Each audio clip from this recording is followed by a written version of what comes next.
Señor. Aleluya.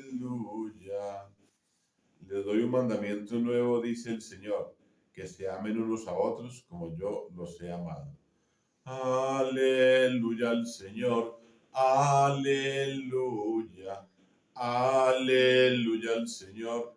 Aleluya. El Señor esté con ustedes. Y con tu espíritu. Lectura del Santo Evangelio según San Mateo. Gloria a ti, Señor.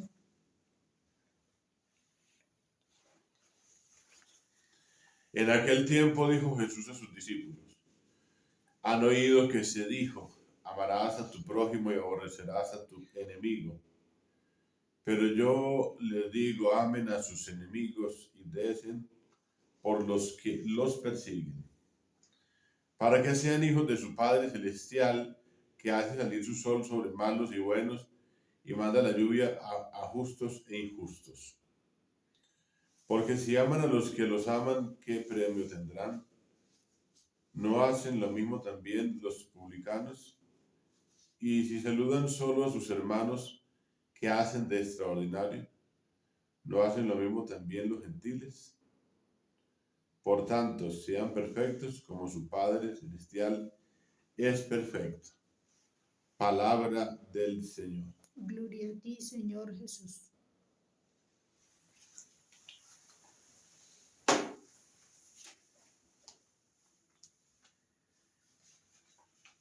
En ciertas circunstancias de la vida y en muchos momentos de la vida nuestra, de la vida ordinaria, nosotros nos quedamos obnubilados, nos quedamos como olvidadizos de lo que acontece a nuestro alrededor, o de lo que hace o deja de hacer nuestra vida misma, nuestra existencia misma, de cara a Dios. Y no nos damos cuenta de nuestro proceder. Es decir, hacemos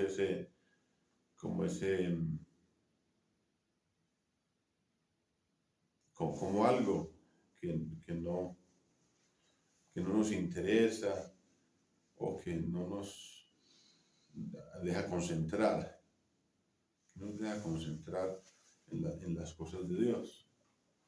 Lo hacemos como los locos, es la palabra. Y nos comportamos como Ahab, o nos comportamos como Jezabel.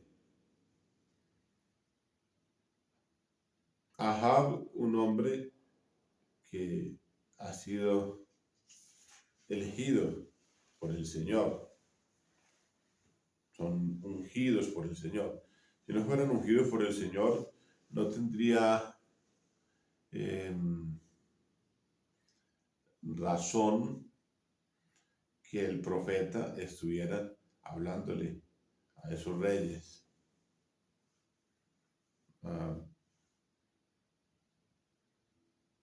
Por medio del profeta Elías, Ahab. ¿Y cuál es el comportamiento de Ahab?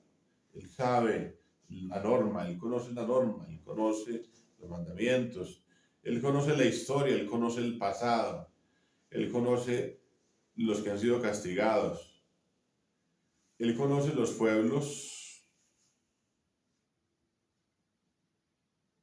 que han sido arrasados por la ira divina, porque se han quedado pensando en el mundo, en el pecado, en la maldad, en la pelea, en la injusticia, en la ambición. No hubo otro como Ahab que, instigado por su mujer Jezabel, se vendiera para hacer el mal a los ojos del Señor, actuó del modo más abominable, yendo tras los ídolos, procediendo en todo como los amorreos, a quienes el Señor había expulsado frente a los hijos de Israel. Lo encuentra tomando posesión de una viña que no es suya. Lo encuentra tomando posesión de una viña de un hombre que injustamente ha sido asesinado, lapidado, matado a punta de piedras. Y si alguna persona, el Señor va inmediatamente a responder por esa persona, es por el inocente. Porque el inocente no tiene quien lo defienda sino Dios. Y bueno, allí lo sorprende a sabiendas de que su mujer ha jurado en falso o ha hecho decretos para contratar a los hijos de Belial, así dice la palabra, y Belial es como un demonio, para que hayan matado, para que hayan apostatado, para que hayan ido en contra de la voluntad de Dios, del querer de Dios, de los mandamientos, de la ley de Dios. Y enseguida está ahí cínicamente, y por eso el Señor lo sorprende, porque el Señor lo ve todo. El Señor lo ve todo. Y por eso coloca a Elías para que le recuerde. Ahab, al oír pues todas estas palabras, rasgó sus vestiduras, se echó un sayal sobre el cuerpo y ayunó. Con el sayal puesto, se acostaba y andaba pesadamente. Llegó a Elías Telbita la palabra del Señor. ¿Has visto cómo se ha humillado Ahab ante mí? No traeré el mal en los días de su vida por haberse humillado ante mí, sino en vida de su hijo. ¿Qué quiere decir eso? Eso quiere decir que el Señor se compadece, que el Señor tiene misericordia. Eso quiere decir que también este hombre era consciente del mal que había hecho, del error que había cometido, del pecado que estaba cometiendo, de los alcances que tenía Jezabel, su mujer, a la que sí será castigada inminentemente, siendo destrozada por los perros delante de aquellos reyes vengadores que el Señor ha nombrado o ungido también, el rey de Israel y el rey de Siria, por mano de Elías, así como lo dijo en el monte Carmelo, allá en el monte Oret, donde se apareció el Señor en esa brisa suave, que el Señor lo ha enviado a ungir al rey de Siria, al rey de Israel y al reemplazo suyo, que será Eliseo. Hoy el Evangelio nos está hablando de amar a nuestros enemigos. Esta es una sexta ya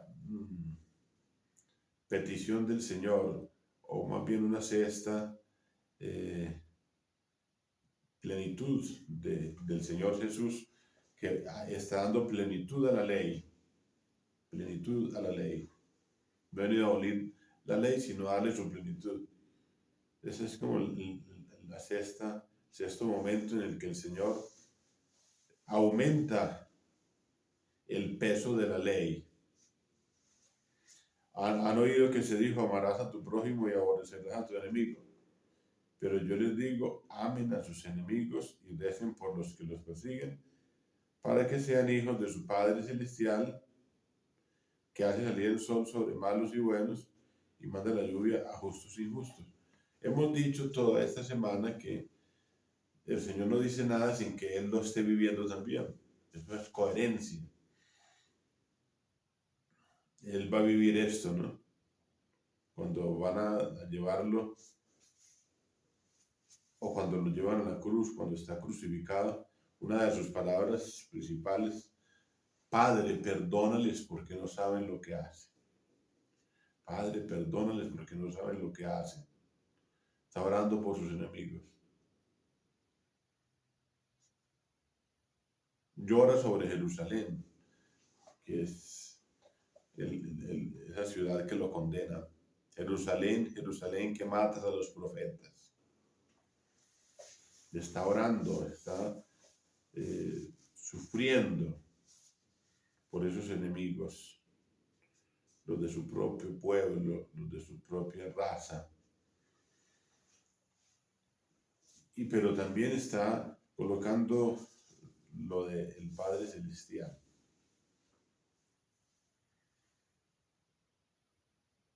Que hace salir su sol sobre malos y buenos y manda la lluvia a justos e injustos. ¿Y para qué esto? Para que entendamos que ese es el reino de Dios. El reino de Dios. El reino de Dios es justicia. ¿Y a quién se le va a hacer justicia y sobre quién? Se le va a hacer justicia a los buenos sobre los malos. No se le puede hacer justicia a los buenos sobre los buenos. Se le hace justicia a los buenos sobre los malos. Y a los malos sobre los buenos. Como quien dice, los malos se castigan y los buenos se premian. Como quien dice, la cizaña se recoge en gavillas y se quema, y el granero recibirá el trigo ya maduro, ya recolectado.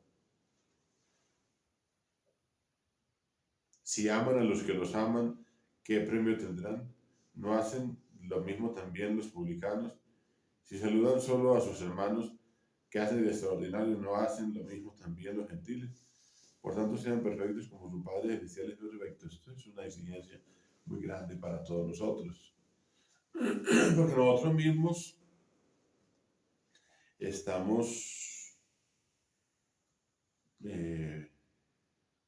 instigando, así como Jezabel, para destruir a nuestros enemigos. Y cuando los enemigos del pueblo, cuando los enemigos de la iglesia, cuando los enemigos de la fe católica, cuando los enemigos de Dios les sucede algo, ciertamente muchas veces nos alegramos.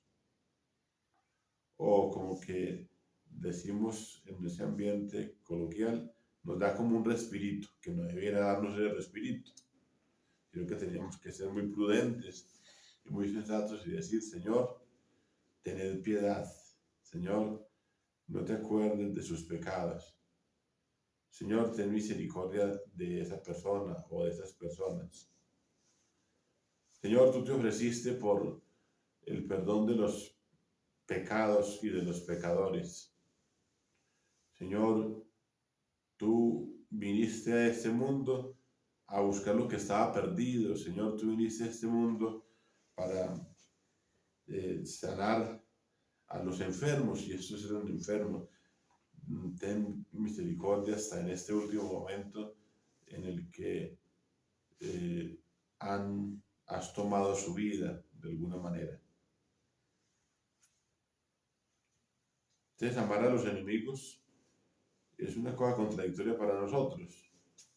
Por eso, que sea contradictoria para el mundo, que sea contradictoria para los gentiles, que sea contradictoria para los que están perdidos, pero que no sea contradictoria para nosotros cristianos.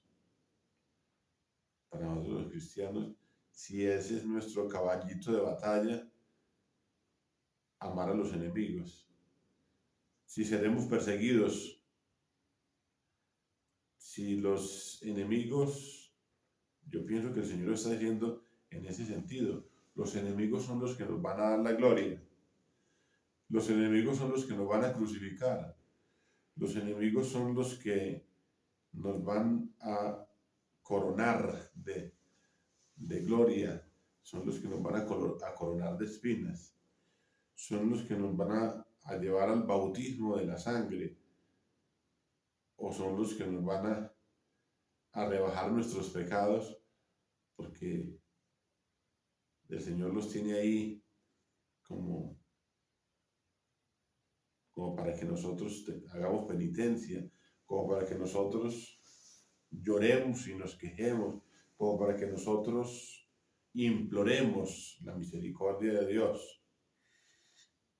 El mayor enemigo de este mundo es el demonio, el diablo.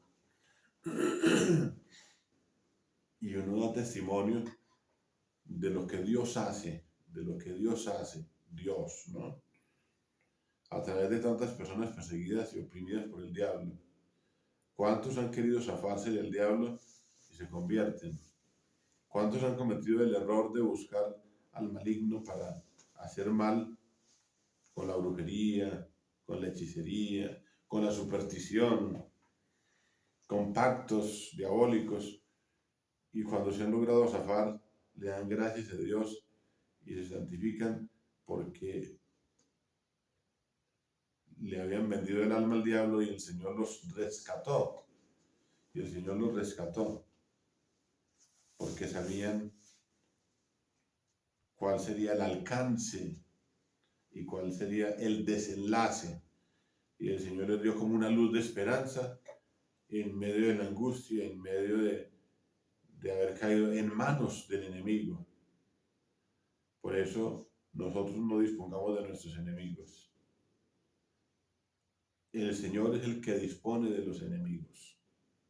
Que el Señor disponga pues de nuestros enemigos, que los que nos tienden trampas, ellos mismos caigan en sus trampas, y que el Señor nos ayude pues a reconfortarnos y a ser coherentes y a tener esta oportunidad de orar por los que nos maldicen, por los que nos persiguen, por los que se convierten en nuestros enemigos, para que tengamos, así como el hijo, la madre que ora por su hijo, que es un descabezado, o que es un vicioso, o que es un desobediente o un rebelde, entonces la mamá ahí se dedica a orar por ese hijo que se convirtió en un enemigo, o por el esposo que amaba tanto a la esposa y que después se convirtió en enemigo porque la maltrata, o porque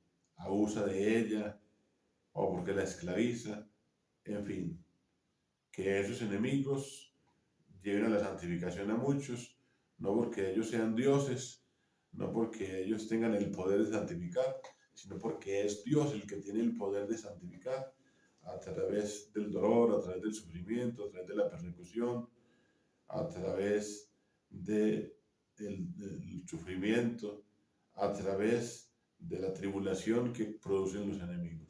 Gloria al Padre, y al Hijo, y al Espíritu Santo. Como era en un principio, ahora y siempre, por los siglos de los siglos. Amén.